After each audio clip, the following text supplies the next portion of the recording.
Hi, we're here with Tom Cook of the Thomas and Sally Cook team. Tom, on occasion, I'm seeing it a little bit from time to time now, buyers are actually coming to some of our buyer reps and actually asking them for a piece of the commission they get representing the buyers.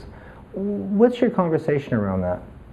Well, first of all, I think it's rather silly, and it obviously means that some agents out there really don't value their service.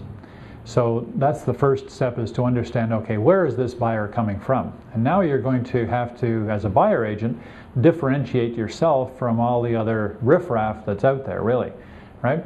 So the first step is you've got to determine your value and show your value to that buyer.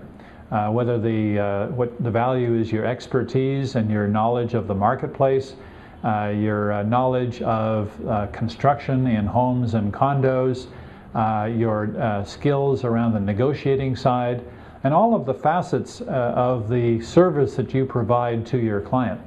And of course, the bottom line is that those other agents who have nothing else to offer, that's all they have to trade is their price. All right? Mm-hmm. And they're giving away their commission. Now the hope is that they're going to be out of the business in a very short time, and that's probably what the reality is. Yeah.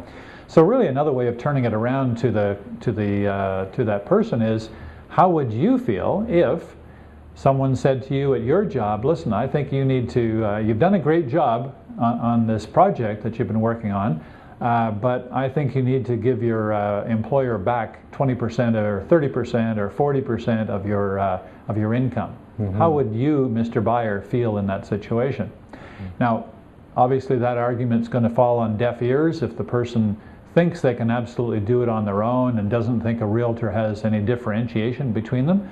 And you're not going to win that argument in all times. But certainly if you prepare an elevator script, as it were, around the points, the value points that you're providing, and really believe that you have that buyer's best interest at heart, that's the way you're going to convince that buyer that you're the one that should be representing them in that transaction. Yeah. And the other guy, you know what? So what if they save $1,000 or $2,000? In the overall scheme of things, if they're buying a $300,000 or $400,000 home, it's meaningless. And frankly, in many cases, and here's where telling stories might come into it as well, telling stories about how you've negotiated. The buyer was willing to pay $335,000 for the property, and you were able to get it for them for $330,000, saving them $5,000. Yeah. And you know what? The question that the buyer always says, well, how do I know that you're going to work on my behalf?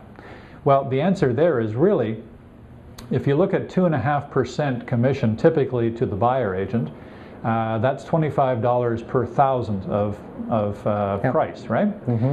Revenue Canada and RE/MAX take, let's say, $10 of that. So you're down to $15 per thousand.